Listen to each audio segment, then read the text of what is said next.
लावा छिटहु न आवे मोरे भैया के। लावा छिटहु न आवे मोरे भैया के।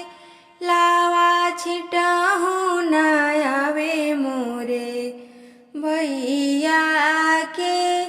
लावा छिटहु न आवे मोरे भैया के।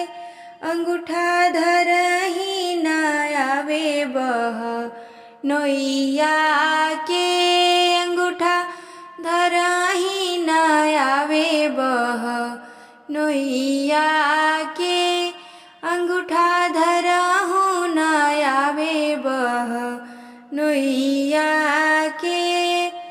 लावा छिटहि न आवे एहि दुल्हा के। लावा छिटहि न आवे एहि दुल्हा के।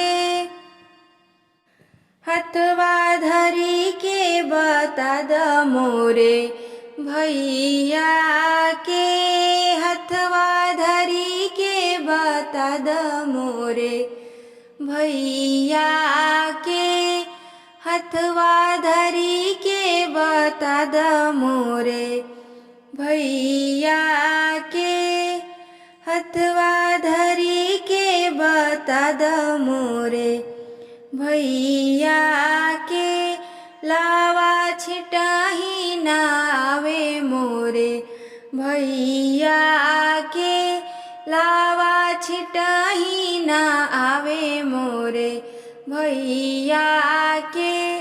अंगूठा धरहि न आवे बह नैया के। अंगूठा धरहि न आवे बह नैया के।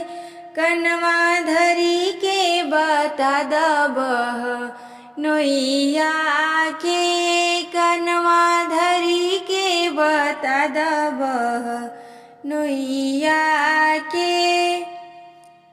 अगर आप सबके हमारी गीत पसंद आवे तो हमारे चैनल के लाइक शेयर और कमेंट जरूर करी।